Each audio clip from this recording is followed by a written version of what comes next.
Hallelujah. Hallelujah. Give me a second. I'm going to get my head covering. Bear with me. In the meantime, blessed be Yahweh, my soul, and all that is within me. Bless his holy, set apart name. In Yeshua, the true and living word, I shall be confident. In Yeshua, the true and living word, the Father shall be glorified. I am tremendously grateful, beautiful brothers and sisters. This rising, yes, I am tremendously strengthened by the love of the Most High. You ever got lost in his love? Or you ever been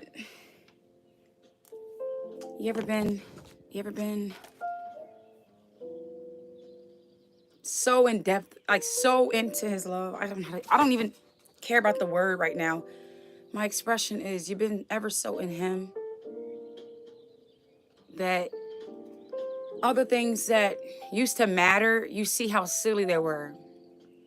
Okay? So, hold on. Blessed be the Most High. So this rising, I wanted to share some scripture and something I was just reading in Timothy this morning. And the Most High brought it to my attention, reflection and reminding of the lesson I did on the Sabbath about picking up our beds and walk, right? Without being my prayer alarm. So, but anyhow, and so, I said, Father, I come to realize that we cannot be in you, which is power, which is love, which is perfection. The Father is perfect. Psalms 19:7 on down tells us that. When we're in him, and the scripture says in Romans, therefore there is no condemnation to those who are in him. There's nothing that can condemn you. There's nothing that could speak against you or make you short. Like nothing can testify against you in him. When I realized that, I said, in him, I can't be in power and still have the mind to remember the things of that's pathetic. Like I can't hold on to pathetic memories of trauma, rather happen to me or what I've done to others. We should not allow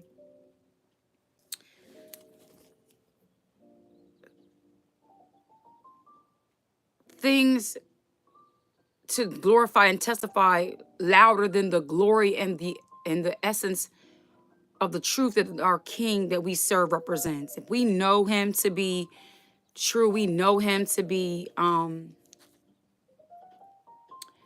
what he said he is, if we really believe his word, like the woman who had an issue with blood and she reached and touched his garment, she said within herself, if I could just touch the hem. If you're able to just receive a touch by his word, how many times have we read the word and we receive a touch by him? His touch has the power to eliminate any excess or remains of past trauma, pains, I'm telling you, family, when you really sit still for a moment and you say, okay, this situation I'm dealing with, this may be difficult, this may be absurd or whatever the case may be, or it's taking me here, taking me there, this is going on, da da da.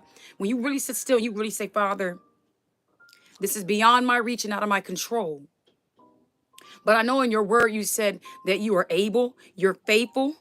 If I lean on you, if I trust on you, you can bring me through it. If you let your mind be in position to him, not you in the situation or the situation against you, you will be able to be elevated. You will have strength from the power of who he is, and the attempts of the patheticness will not be able to set position in your heart anymore. It will not be able to be the forefront of your eyes and your focus. I'm so tremendously thankful. Let me tell you something. I did the lesson on the Shabbat. I was a ready vessel to pour. However, he said, now that you pour, I need for you to make sure that you have obtained what you poured out.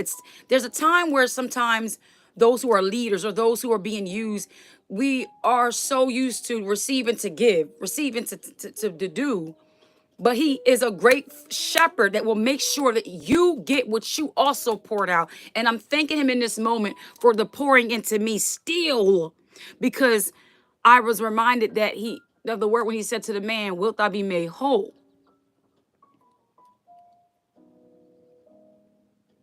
And if you say to yourself, I will be, you don't say, I'm going to be made whole. And then while you're walking with the bed, or while you're walking with your mindset of wholeness, because he has not given us a spirit of fear, but a power, love, and sound mind. Our minds need to be sound on what we receive.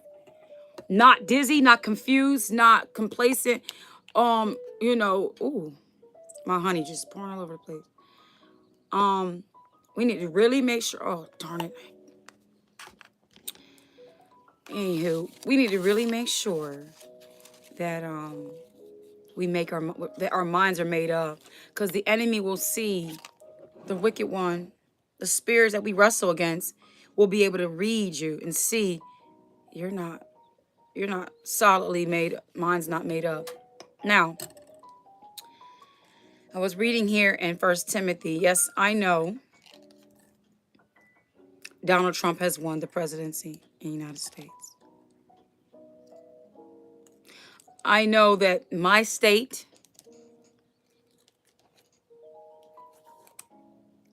there was a group of individuals who weren't going for a woman to rule. They just weren't going for it. And the manner of how she handled her situation in the end, how she wasn't able to address and speak to her supporters, shows you the character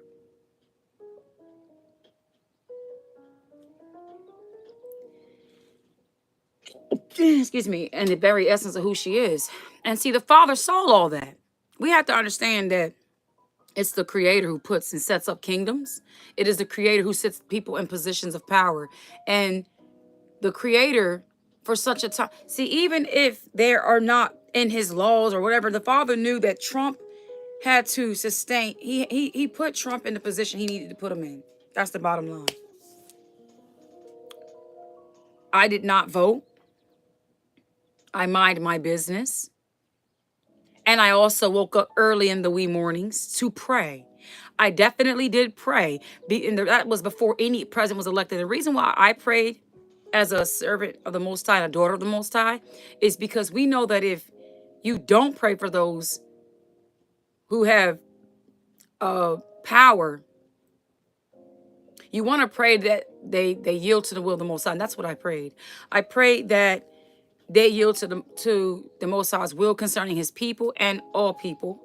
I pray also, because if the word of the Most High has to come forth, not if the word of the Most High is going to be fulfilled, it will not return void. The Father will not allow someone to be in position who will not yield to his will. What do we read here? 1 Timothy chapter 2. It says, verses 12, but I suffer not a woman to teach, nor to usurp authority over the man, but to be in silence. For Adam was first formed, then Eve. And Adam was not deceived, but the woman being deceived was in the transgression. So she was operating her whole campaign with a spirit of deception and a plan to destroy and disrupt households. She's the same woman in California who was a persecutor, who had women going, a woman going to jail behind her daughter who was sick with cerebral palsy, amongst other things, behind truancy. If she could do that as a persecutor in California, you could only imagine what she was intending to do for the United States of America. And we all know, everybody goes, well, Trump's going to have police officers with full immunity. Guess what? If you're not repenting and obeying the Most High, you got something to worry about. That's all I'm going to tell you. If you're not obedient to the voice of the Most High in your life, it doesn't matter what president is in, you got something to be fearful of. If you want to continue in sin and disregard the voice of the Most High and authority over all life, you got something to be worried about. It does not matter who's in. That's the reality. Those that have those that have their faith solidly in the truth of the Most High, they will be like a tree planted by the river, and they will not worry or wither when the drought comes.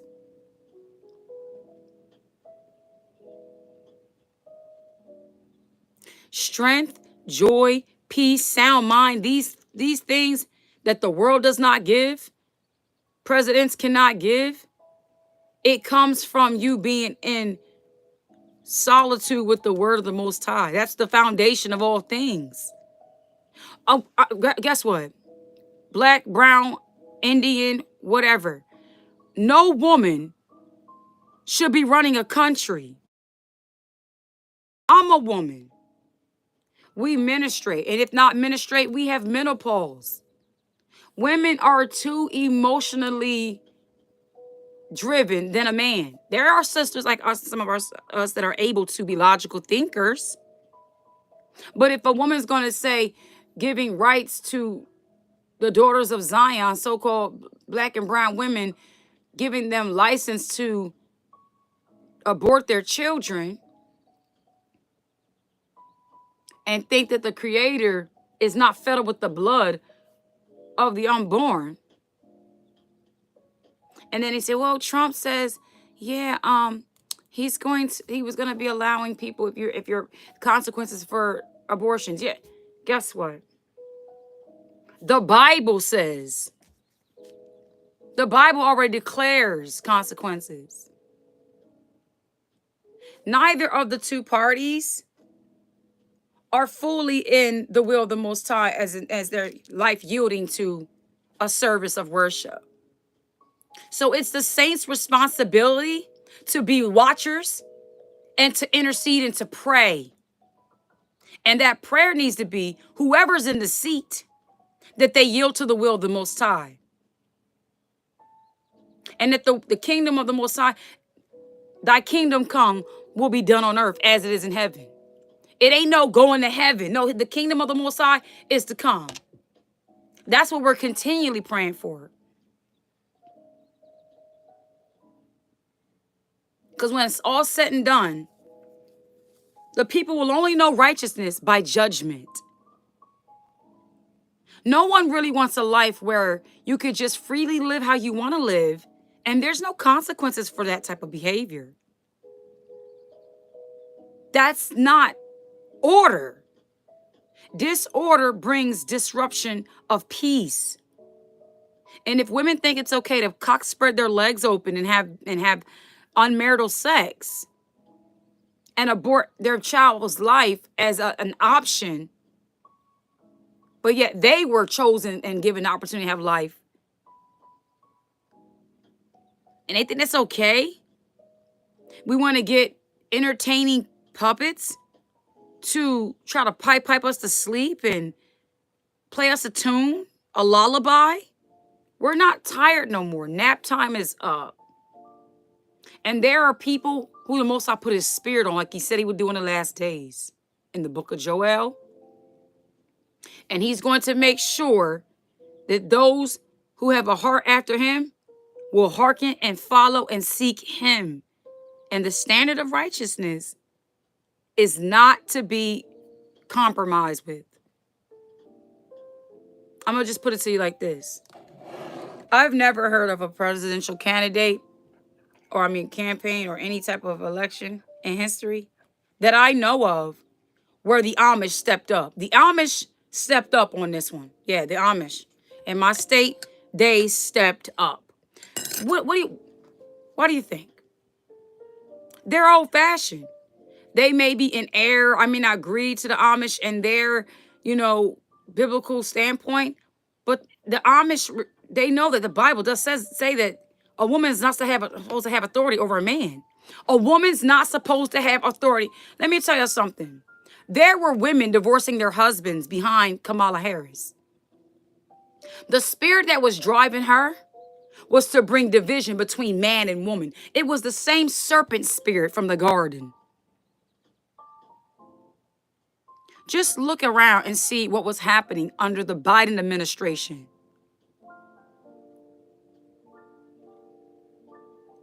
Prices in food was going up.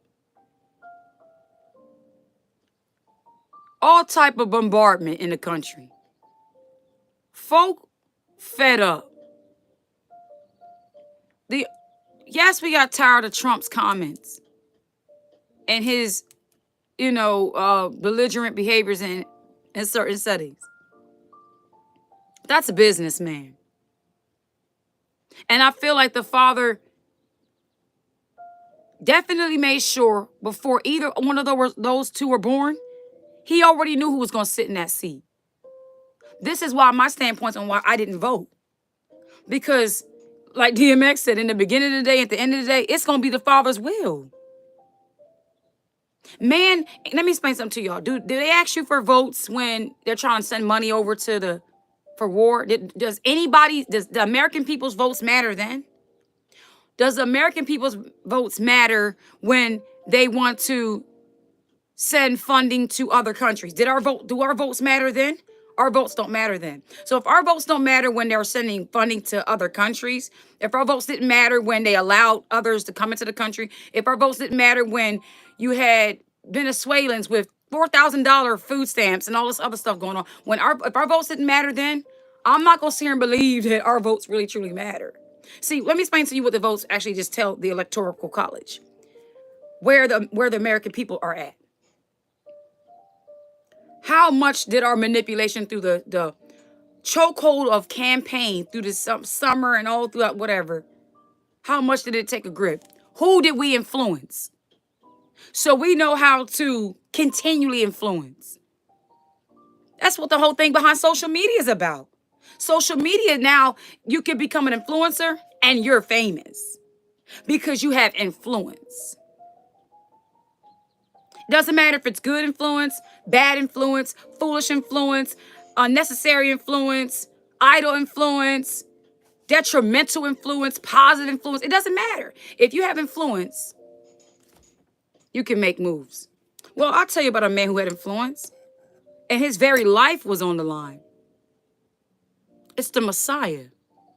And his words, before he came on the earth, while he was on the earth, and to this day, still influence and change the lives of many people. And for some celebrity to bend over and cock spread her legs and say, I'm going to save my vagina. F you.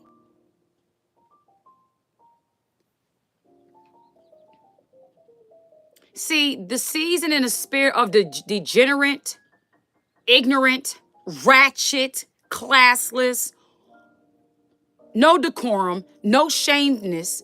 I don't care what nationality you are. The spirit and the season and time for that is up. The Father got you marked for death.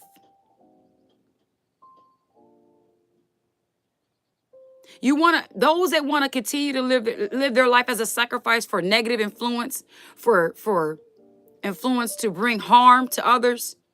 You trying to sway people this way. When the enemy gets done with you, your end of destruction will be without remedy. The word already makes it very clear. No one's judging. No one thinks they're better. I'm just one that is proclaiming and declaring the word in my life by action and the word on what I stand on. And I know clearly that if if a creature that is a female in gender spreads her legs and simply says that she's going to save her vagina, and then you get other girls who said they set men up and got them robbed, and takes her drama of her relationship, her failed marriage, to the internet, and has sex while she's pregnant. These two type of Megan Thee Stallion, Megan the male horse. Okay? If you think that these type of women, if Kamala was supposed to be a representative president for women of color, if she was supposed to be representing women of color and she was an AKA, all of the AKA sword wars, y'all should be ashamed. And my mother wanted me to be one. And my cousin was one. And I'm so glad. Greek folly customs. I've been fashioned by the class of righteousness and holiness and purity. I'm so glad. The Most High will take the very things that seem like they're high, or um things that the individuals that exalt themselves, and he will abase them. And those that be humble and contrite and broken, that are abased, he will uplift them. She tried to call herself the underdog. No, those that have that want to allow their sons to be castrated and their daughters to have this gender confusion spirit, you got the game jacked up. She's trying to kill the family. You can't have a nation without the family. I'm gonna say that again. You can't have a nation without the family. How you go from talking about you want to get child tax credits and help out the middle class family and hardworking people, and we can get money and all this and the third, but yet you turn around, you want to promote a campaign parade of destruction to the black family, black and brown family. And we supposed to focus on the bold statements of what Trump said. We're supposed to let that be, oh no. See, neither one, like I said, neither one of them are the heads of my life. I let the word of the Most High be the head of my life. But I know when I read through the scriptures, for example, when Nehemiah was in the presence of the king and his countenance was down, and the king said, "Why are you looking sad?" And he expressed the content, the position of his people. See, even in those times, though he was working in the house with the king, his people were still down. Nothing has ever been new. Nothing's ever changed for our people. Our people have seen captivity after captivity after captivity. But the only difference is they continue to think that the status of the oppressors, or the promises of the oppressors, would change for them, would make a difference. And it didn't. I want to take you all to 2 Kings chapter 18. I want to show you all something.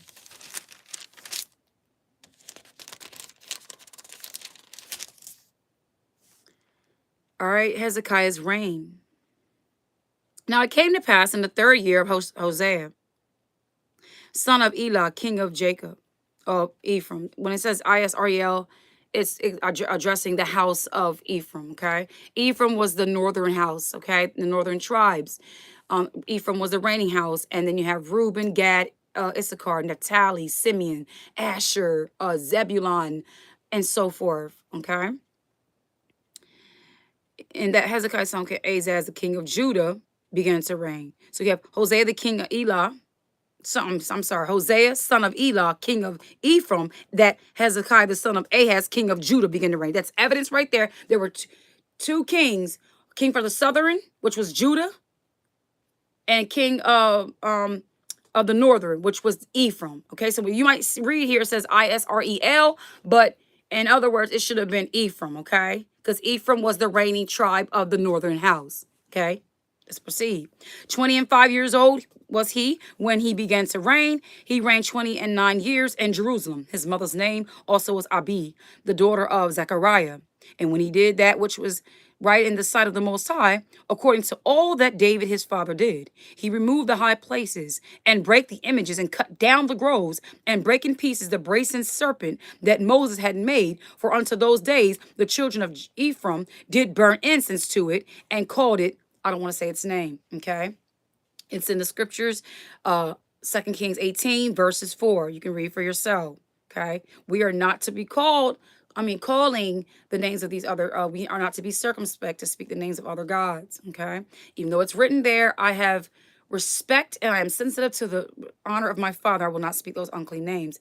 Verse 5, he trusted in the Most High of Ephraim, okay, well, the Most High of Jacob. See, now in this instance, it's talking about the nation, because he's not just the Most High of the northern house, he's the Most High of the whole nation. And though we just read that the northern house was in idolatry, you have to be able, with the Spirit of the Most High, to those who it's given, you will be able to discern and see when it's addressing the nation, when it says Israel, and when it's talking about Ephraim. And for one, whenever Abraham's name was changed, it never went back to you will never read in the same chapter Abram and Abraham. You won't see that. So I'm just going to leave that clue right there, okay? Now, verse 6, for he clave unto the Most High and departed not from following him. I'm sorry, I skipped something. Verse 5. He trusted in the Most High God of Jacob. Okay, so that after him was none like him among all the kings of Judah, nor any that were before him. For he clave unto the Most High and departed not from following him, but kept his commandments, which the Most High commanded Moses. So this is a righteous king. Okay, check it out. And verse 7, and then the Most High was with him, and he prospered whithersoever he went. So when you obey, when you cleave to the Most High and keep his commandments, he will be with you. If you don't cleave to the Most High and don't obey his commandments, he's not with you. Well, we can clearly see that the nations are not cleaving to the Most High. They do not enforce his commandments. They enforce the commandments of man with mischief, okay, mischievous purposes. So with that being said, we know that the Most High is not with them. The Most High is allowing the Gentiles in their time until it be fulfilled to fulfill things concerning them. We know that the Bible also says that there are vessels fit for destruction. I need you to hear that. Vessels fit for destruction, which means they were made and designed for destruction. They're not going to have an opportunity to be saved, to save, to be delivered, or to repent. When we can accept that, then we can understand how balanced the Creator is. Think about it. He destroyed the whole earth and only saved Noah and his family. The Father does not care about numbers. Man cares about numbers. The Most High only cares about righteousness and obedience. That's what moves the Father. See how he's different from man? Okay? He's not moved by tears either. He's moved by actions. He's not moved by words. He's moved by actions. We declare him in our life by the walk that we do. If we say we trust in the Most High, we're going to walk it out. If we trust in man, then our fruits are going to be evident. And we will see the reward of our harvest, which is the harvest is the reward of our labor. Okay? Now, so let's check it out. Verse 7, and the Most High was with him, and he prospered whithersoever he went forth, and he rebelled against the king of Assyria and served him not. Look at this. He was not in the democracy of agreement with the king of Syria. Well, let's just see why he didn't agree. See, he's not a mean guy. If we read further in this chapter, we'll understand why the king who clave to the Most High, okay, why he basically, bear with me, family. Why he basically it's not got time right now, did not obey the king of Syria. Clearly the king of Syria was opposing regimens and different policies that would be contrary to the word of the Most High. Because in the scriptures, the laws of the Most High is the constitution up for his nation. He gave the priesthood the dominion over the regular tribes, which is to be close unto him for service. We didn't have Congress and the Senate. We had priests, okay? Priests that would go into the Father on behalf and the sacrificing duties and things of the such, okay?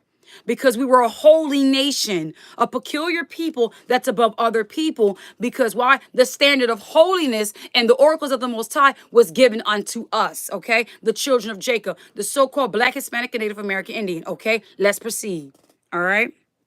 Now, so he did not hearken to the king of Assyria. He smote the Philistines even unto Gaza and the borders thereof, from the tower of the watchman to the fenced city. And it came to pass in the 4th year of the king Hezekiah, which was in the 7th year Hosea, son of Elah, king of Ephraim, that Shalmaneser, king of Assyria, came up against Samaria and besieged it. And at the end of the 3 years, they took it even to the 6th year of Hezekiah. Now, why do you think that the Samaritans was taken? Because remember, that's where the northern the house of Ephraim was worshiping the serpent. Hezekiah destroyed it. It didn't say that those people denounced it. So whenever you see destruction and besieging, there was idolatry over there. Please understand that. The Father will send his word of destruction wherever there is idolatry and forsaking of his word and his commandments of him. He will not play around with idolatry. Okay? Listen up. And at the end of the 3 years, they took it even to the 6th year of Hezekiah, that it is in the 9th year, Hosea, king of Ephraim, Samaria was taken. And the king of Assyria did carry away Ephraim unto Assyria, and put them in Halah and in Habor, by the river of Gozan, and in the cities of the Medes. Because they obeyed not the voice of the Most High, their husbandman, but transgressed his covenant. and all that Moses, the servant of the Most High, commanded, and would not hear them nor do them. So when we become stiff-necked, grand rises, my beloved brother, salute to you. Shalom, welcome, and shalom received to my brother Obadiah. Welcome. I pray all is well with you today. I trust that all it is. All right. Boom. We are in 2 Kings chapter 18. We are in verses 12. All right. Elaborating on the disobedience of the northern house, which went into captivity before the southern. Okay. Why? Because of idolatry. Right. Now, I'm going to give you some examples of idolatry. Notice Hezekiah didn't listen to the king of Syria. I'm going to read more and y'all going to see. I want y'all to tell me if this king of Assyria reminds you of anybody, okay? Check this out. Verse 13. Now in the 14th year of King Hezekiah did Sennacherib, y'all, I'm going to chop these names up, so bear with me, all right? Sennacherib, king of Assyria, come up against all the fenced cities of Judah and took them. And Hezekiah, king of Judah, sent to the king of Assyria to Lachish. So he feeling himself. He's like, I already got the house. I already got the northern house. What's it going to be to get the southern? Check this out. Saying, I have offended thee from return. I have offended. Return from me that which thou puttest on me will I bear. Okay, let me go back some because I went too fast. And Hezekiah, king of Judah, sent to the king of Assyria to Lachish, saying, I have offended. So he's acknowledging when he did not hearken to the king of Assyria. Check this out. Return from me that which thou puttest on me will I bear. And the king of Assyria appointed unto Hezekiah, king of Judah, 300 talents of silver and 30 talents of gold. So basically, what's the cost of my offense? How much do I owe you for offending you? Right? And rather than destroying, coming against the people. Righteous men, vigilant, I don't know the word, I can't really get it out now. Violent men, not violent, but like V-I, you know what I'm saying? If you don't, pardon me, I apologize. Okay. However, men that are of stature and honor will sacrifice themselves for the greater good of their people. All right. Cowards will tuck their tails. Take heed. Check it out. Boom. So, and Hezekiah gave him all the silver that was found in the house of the Most High and in the treasures of the king's house. And at that time did Hezekiah cut off from the gold from the doors of the temple. So he's basically like on some pawning type time. He's like doing whatever he got to do to pay this king back. All right. Temple of the Most High, from the pillars which Hezekiah, king of Judah, had overlaid, and gave it to the king of Assyria. Verse 17. And the king of Assyria sent Tartan and Rabasaris and Rahab Shaken from Lachish to King Hezekiah, which is messengers on behalf of the king. Must be a Medo-Persian type people, all right? With a great host against Jerusalem. And they went up and came to Jerusalem. And when they were come up, they came and stood by the conduit of the upper pool, which is in the highway of the fuller's field. And when they had called to the king, there came out to them Eliakim, the son of Hilkiah, which was over the household, and Shebnah, the scribe, and Johiah, the son of Asaph, the recorder. And Rabshakeh, I'm sorry, said unto them, speak ye now to Hezekiah. Thus saith the great king, the king of Assyria, what confidence is there wherein thou trusted? So I'm going to read it again. When Rabshakeh said unto them, speak ye now to Hezekiah. Thus saith the great king, the king of Assyria, what confidence is this wherein thou trusted? So he's like saying, what's the confidence in what you rely on, that you didn't even think to come and hearken unto me? Like, what other king do you listen to? Who do you think you are? Here he is talking boastful. Like, it may not be a lot right here, but if you can read, you can read. You know what I'm saying? Pay attention, right? Read between the lines. Check it out. Through the Holy Spirit, he gives us the ability to read between the lines. All honor and esteem and glory to the Most High, his holy, true, precious spirit, because he's given us a spirit of understanding. All right, want to give a recognition to the Father. All right, check it out. Boom. So let's go. Verse 18. It's like verses 20. Thou sayest, but they are but vain words. I have counsel and strength for the war. Now on whom doest thou trust, that thou rebellest against me? Now behold, thou trusteth upon the staff of this bruised reed, even upon Egypt, on which if a man lean, it will go into his hand and pierce it. So is Pharaoh king of Egypt unto all that trust on him? But if ye say, so is Pharaoh unto all in Egypt who trust in him. But if ye say unto me, we trust in the Most High our God, is not that he whose high places and whose altars Hezekiah have taken away, and have said to Judah and Jerusalem, ye shall worship before this altar in Jerusalem? Now therefore I pray thee, give pledges, votes, verbal decrees, alliance. They're all in the same category, okay? When the king says you cannot serve two masters, remember in the time when in the Gospels, right, where they tried to tempt the Mashiach and they said, hey, should we pay taxes, right? And he said, hey, give me some money, right? Let me see the money real quick. And they gave him the money, a denarius or a coin, whatever. And he said, now whose inscription is this? And they said, it's Caesar's. Now he said, okay, well then give unto Caesar's what belongs to Caesar's, and give unto the Father what belonged to him. Now, did not the Father make us out of the earth he created? Yes, he did. So if we all belong to the Father, we are a part of his creation. Then our very lives, our existence, our survival, our dependency, our trust should all be of him alone. He may put men in position, but if men find themselves contrary to him, we are not to be tempered or tampered with our faith in a point where we're not willing to go through the fire of adversity for the sake of our faith. We're not supposed to be waver. We're not supposed to be moved, for crying out loud. We're not supposed to let man intimidate us. Okay? So he's questioning, like, I got weapons, I got this. And he's talking about his weapons, which are cardinal. Throwing out names like, is it Egypt? You can't trust in Egypt. Now, therefore, I pray thee, giving pledge to my king, the king of Assyria, and I will deliver thee 2,000 horses, if thou be able on my part to set riders upon them. So now he's giving him obligation to stand in agreements and alliance and pledge and put his trust in the king of Assyria with promises of getting some horses and chariots. Now, y'all know we've been down this road before. Y'all thought we would have learned something if our ancestors who came fresh out the oven of bondage, aka slavery, if they were told promises by these goofy looking leaders, presidents, and they didn't receive their 40 acres and a mule, what would make anybody think any other president will be able to deliver any of their promises to you? What, like I said before, do they need your votes when they sending money over to UK? Or when they sending money to Israel? Do they need your votes then? Please forgive me if my tone may be a little offensive, but it's the manner and delivery of my passion and my zeal. I just can't fathom how people don't understand.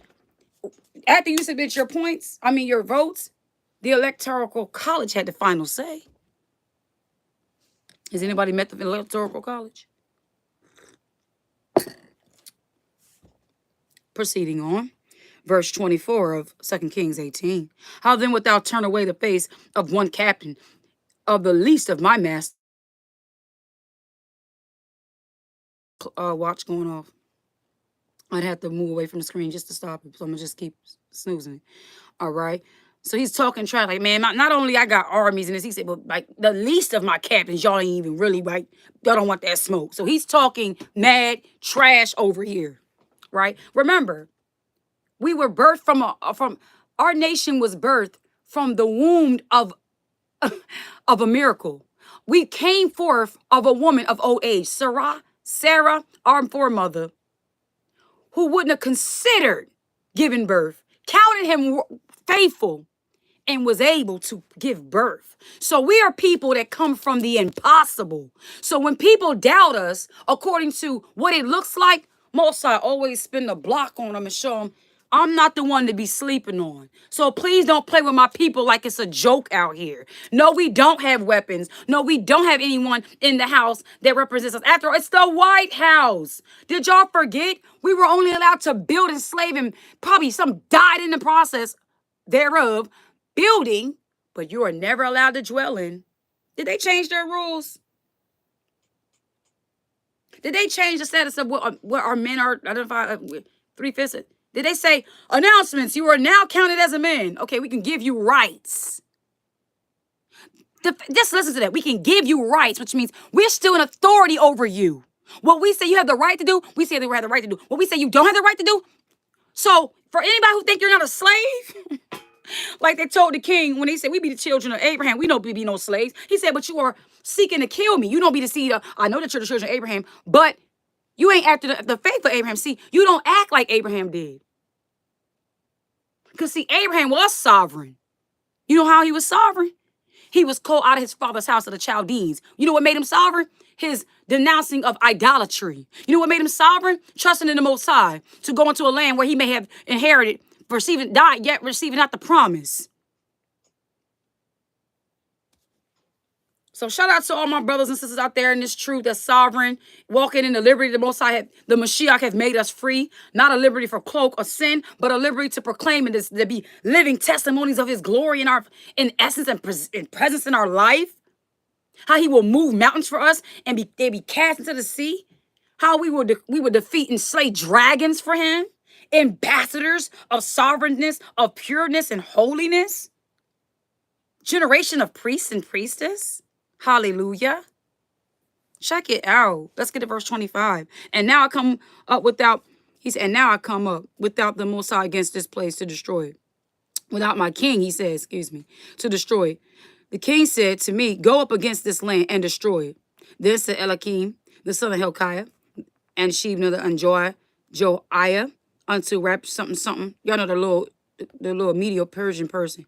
Speak, I pray thee, to thy servants in the Aramaic Cyrene language, which is the Medo-Persian language. Okay, the Aramaic came from the Medo-Persian era. Okay, majority of the northern house spoke it more so than the southern because the southern spoke a Galilean dialect. All right, welcome. Shalom says, okay, if I tend to listen to you reading our Father's words, absolutely, beloved. We had a few misunderstandings, and I'd like to reconcile in peace with you. Absolutely, my beloved sister. Welcome, welcome. First of all, let us rejoice in the mind to reconcile. That's 1. And 2, we shall hold no grudges against our brothers and sisters in the nation. And for 3, for the King has forgiven us, we most certainly quickly with haste forgive one another in love. So welcome, beloved, and be edified in the spirit of the Most High today. We are definitely in 2 Kings chapter 18. And verses 26. Okay, you're very welcome. All right, so check it out. Boom. So he's basically saying, don't, you know how whenever you hear somebody, the American Edomites, they'll be like, when somebody speaks Spanish, they'll be like, speak in English. They'll have like a little bugged out trip about them speaking Spanish. And they'll be like, don't speak that around me. And it's like, like within the Edomites, they have this inward embedded DNA code of entitlement, and I can just say what I want, and how dare you have an essence and an identity of self that is secret from me because I stole your lands, I stole your heritage, I broke your families up. So is there anything else I need to tear up and destroy? Because I thought I covered that whole situation, but for some odd apparent reason, you're talking in a way I don't understand. Yes, we sang around y'all goofy looking stuff. And we went from in slavery times to singing our deliverance and singing cold communications, such as Psalms and Proverbs, right? To now they want us to flip the script and say, let's sing your destruction. Let's make your entertainment be your demise, i.e. movies and the music industry. Okay. So boom, this guy's talking mad trash, and he's telling them they don't talk in your language. Talk in the Medo-Persian language. Because after he's talking his trash to our king and things of the such, they're probably discussing, amongst each other. Hey, I don't know what this guy is on or whatever have you, but the Most High before us, boom, bow. So I'm gonna sip me some tea, and we're gonna finish reading, and we shall proceed. All right. Verse 26. So boom, he goes, don't be said to thy servants in the Syrian language. In other translation, it says Aramaic, which I have here. For we understand it. And talk not with us in the Jews' language, okay, which is the ancient Hebrew, okay, in the ears of the people that are of the wall. But Rabnah something said unto them, hath my master sent me unto thy master and to thee to speak these words? Hath he not sent me to the men which sit on the wall, that they may eat their own dung and drink their own piss with you? He's like, don't play with me. Like, you don't know the king sent me here to... He's talking crazy. Verse 28. Then something. I'm gonna just say. Then the servant of the king, okay, stood and cried with a loud voice in the Jews' language, and spake, saying, hear the word of the great king of the Assyria. So here is a servant of the king speaking in our language to our people, which means, put this in our term. He's like on the media with a campaigning message. And this is what he's saying. Hear the word of the great king of Assyria. Thus saith the king, let not Hezekiah deceive you, for he shall not be able to deliver you. So he's bringing a message of fear.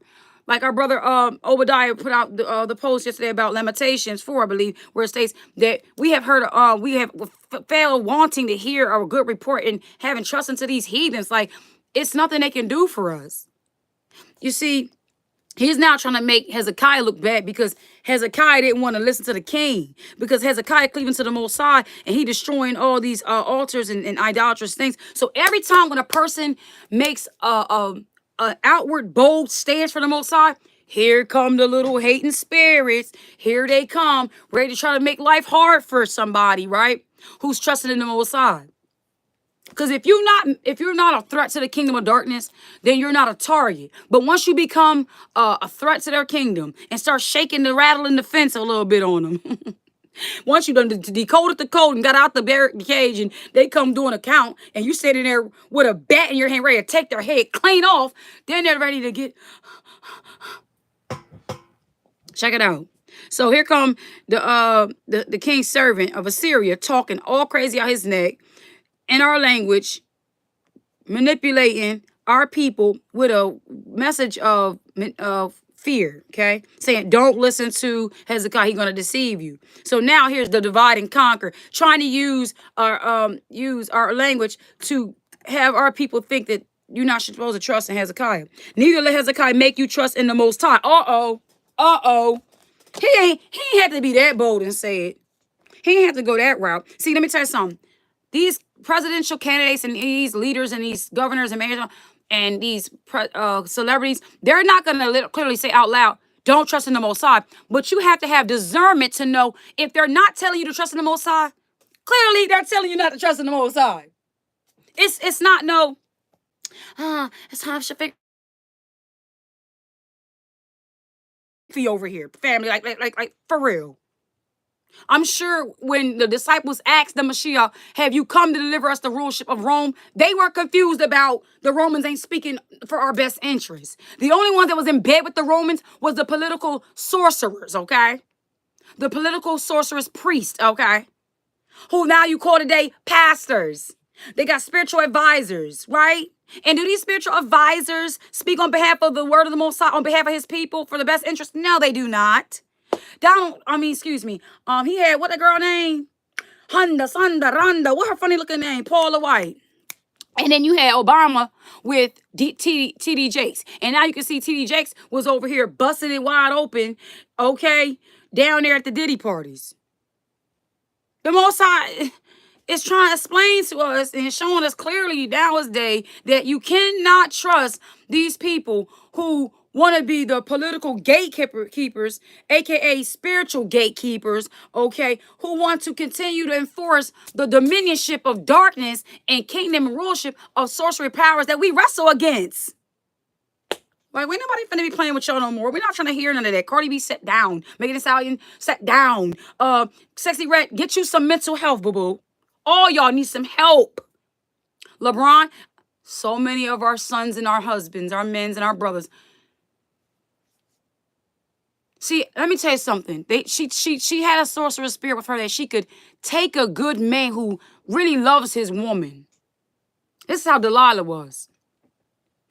But she took a different approach. I'm going to give you an example. A man that had a wonderful relationship with his mother and truly loves his woman, all right?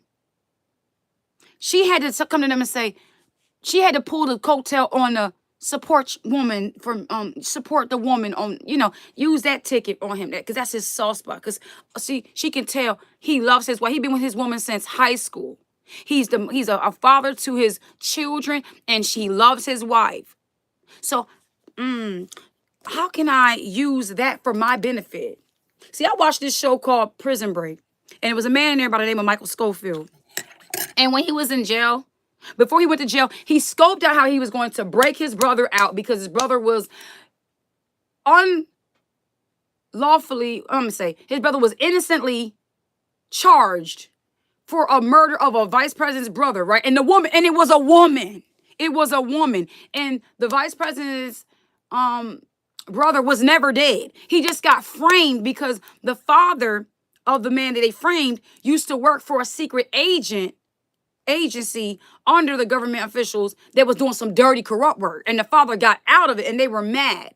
So they came for his children because the father was hiding out from them. So he knew that if they locked this child up and put him on an electric chair for a grievous crime, which is assassinating the vice president's brother who was not dead, that they could frame and try to taunt the father to come out.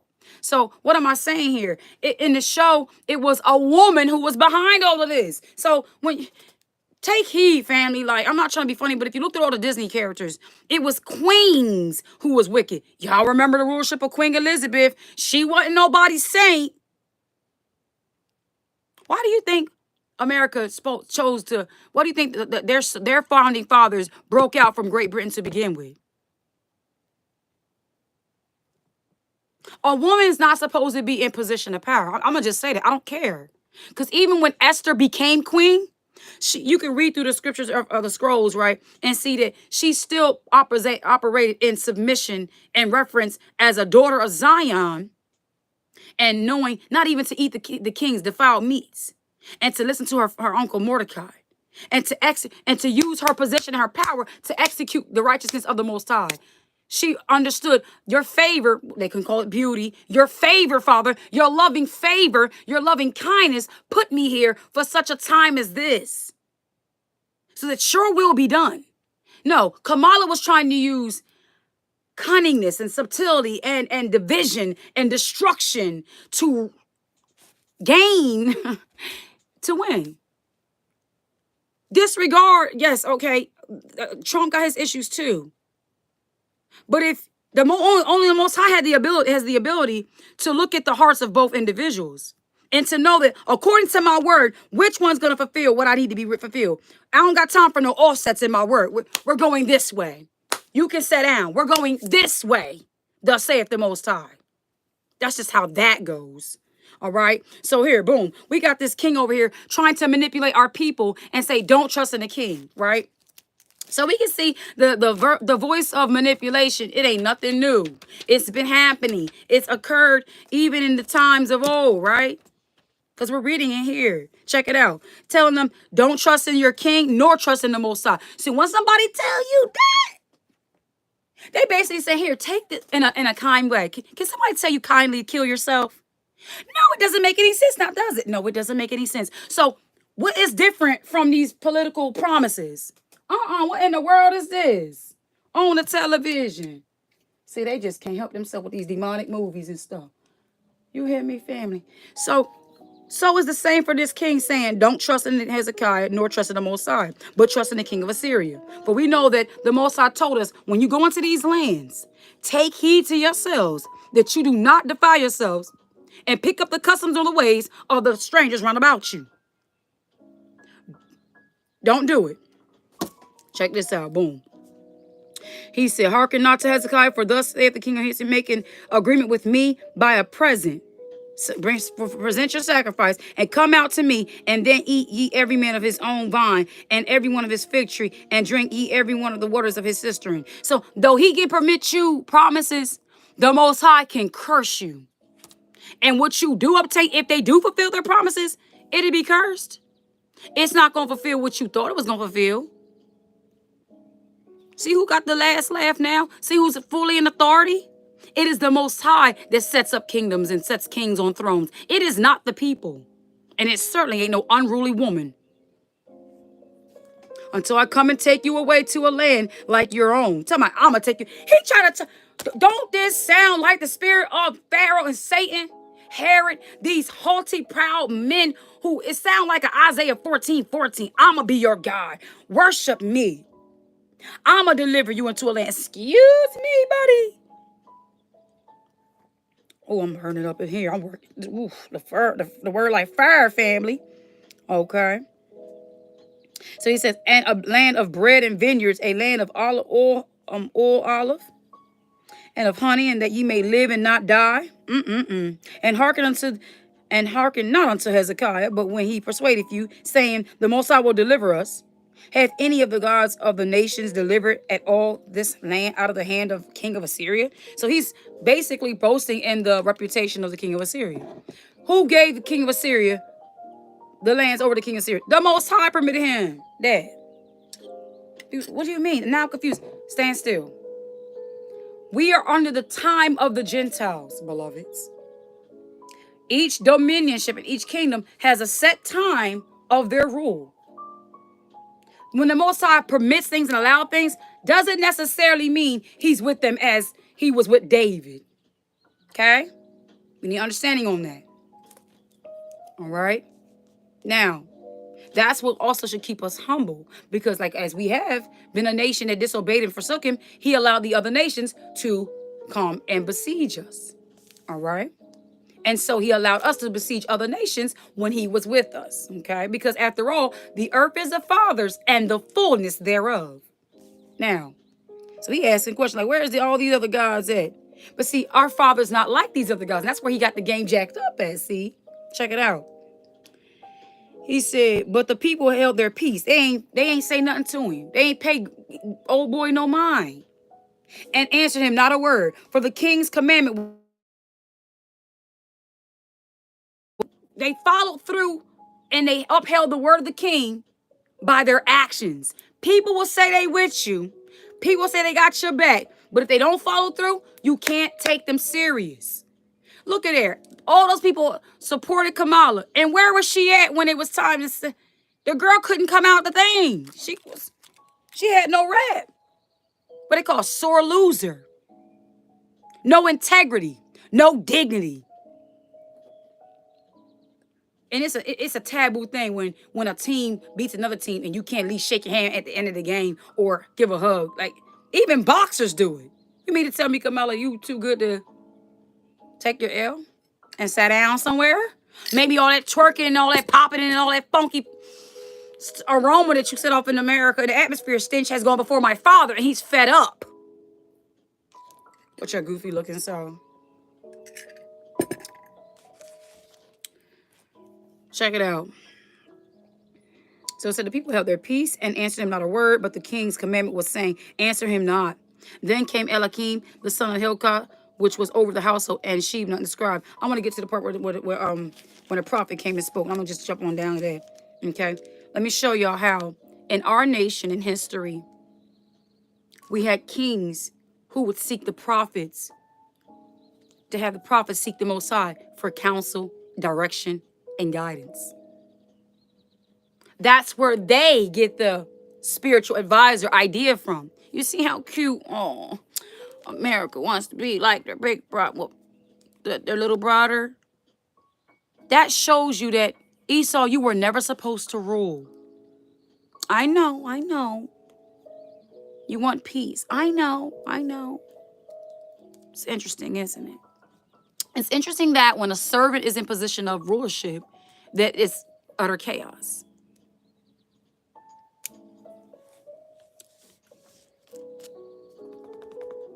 And it came to pass when King Hezekiah heard it, that he rent his clothes and covered himself with sackcloth and went to the house of the Most High. So this is how righteous men handle adversity.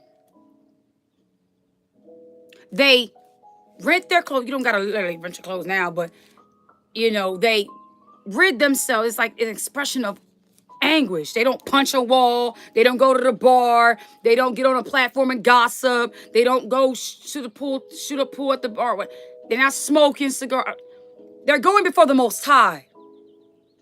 They're seeking the face of the Most High. And he says, and he sent Eliakim, which was over the household of Sheba. And this is the one thing they have taken from our people. The hope that you have in the Most High. When you stop seeking the face of the Most High and pursuing him by prayer, we got a problem. Let me tell you something. Prayer is impactful. It is powerful. I'm at the point now, I don't care what threats and what's been going on.